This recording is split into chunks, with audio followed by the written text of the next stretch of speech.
मित्रों नमस्कार, आप सभी का स्वागत है। मित्रों, साल 2026 आ गया है। आज हम जानेंगे कि 1 तारीख से लेकर के और 31 तारीख तक जिन लोगों का जन्म हुआ है उनके लिए ये साल कैसा रहेगा। मित्रों, यहाँ सबसे पहली बात ये जानना ज़रूरी है कि एक ही व्यक्ति के लिए कोई साल ज़्यादा अच्छा होता है, कोई साल बुरा होता है।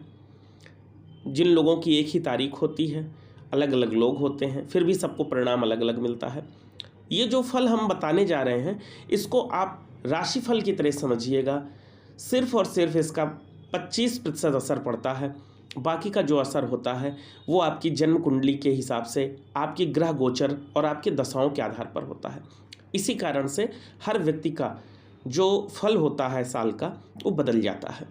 पर जिन लोगों की कुंडली में अच्छी दशाएं चल रही हैं उनमें 25% से 30% ये फल भी जुड़ेगा और फिर जो परिणाम होगा वो सामने आएगा। जिनका भी जन्म 1 तारीख को, 10 तारीख को या 28 तारीख को हुआ है, बहुत विशेष साल है उन लोगों के लिए ये। आप ध्यान से सुनिए। उनके जीवन में यदि उनकी जन्म कुंडली से अच्छे ग्रहों की दशाएं चल रही हैं तो बहुत ही अच्छा साल होगा, कुछ विशेष होगा, बड़ी उपलब्धियां हासिल होंगी। जिनके जन्म कुंडली में दशाएं अच्छी नहीं चल रही हैं उनके लिए ये थोड़ा सा मध्यम ही रहेगा, लेकिन फिर भी मध्यम स्तर पर भी उनके साथ विशेष घटनाएं ही होंगी जिनका जन्म तारीख 1 है या 10 है या 28 है। इसी तरह जिनकी भी 2 तारीख या 11 तारीख या 29 तारीख को जन्म हुआ है उनके लिए अच्छा रहेगा। कुंडली के हिसाब से दशाओं के आधार पर ये और अच्छा या मध्यम हो सकता है। जिनकी भी जन्म तारीख 3 है, 12 है, 21 है या 30 है उनके लिए ये साल मध्यम रहेगा। ना बहुत ज़्यादा अशुभ रहेगा, ना बहुत ज़्यादा शुभ रहेगा। जिन लोगों की जन्म तारीख 4 है, 13 है, 22 है या 31 है उनके लिए भी ये साल मध्यम रहेगा। हाँ, अगर इसमें उनकी दशाएं खराब हैं तो ये साल विशेष नुकसान भी दे सकता है, लेकिन अगर दशाएं अच्छी हैं तो ये साल मध्यम जाएगा।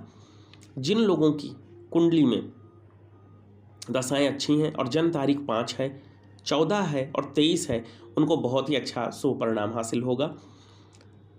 जिन लोगों की जन्म तारीख 6 है, 15 है या 24 है ऐसे लोगों के लिए थोड़ा सा ये साल सामान्य ही रहेगा, बहुत अच्छा नहीं कहा जा सकता है।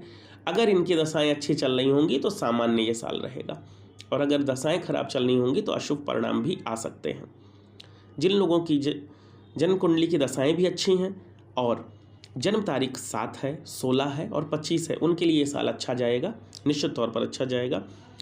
जिनकी जन्म तारीख 8 है, 17 है या 26 है ऐसे लोगों के लिए ये साल बहुत सावधानी से रहने वाला है। अगर जन्म कुंडली से दशाएं अच्छी ग्रहों की चल रही हैं तब इनका ये साल मध्यम रहेगा, पर अगर जन्म कुंडली से दशाएं खराब ग्रहों की चल रही हैं तो बहुत ही शुभ नहीं कह सकते हैं, थोड़ा अशुभता भी दिख रही है। इसलिए इनको सावधान रहना पड़ेगा, सूर्य भगवान की उपासना करना पड़ेगा। जिन लोगों की भी जन्म तारीख 9 है, 18 है या 27 है उनके लिए साल मध्यम रहेगा।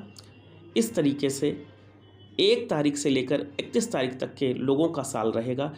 आप जो भी ये परिणाम ये साल का बताया जाता है, अंक ज्योतिष के आधार पर बताया जाता है, इसमें आपके जो जन्म कुंडली की ग्रह गोचर की दशाएं हैं इन दशाओं को भी सम्मिलित करके व्यक्तिगत रूप से अपना अपना आप देखें तो आपको सही परिणाम, बिल्कुल सही एनालिसिस हो जाएगी। आज के लिए इतना ही। जय महादेव।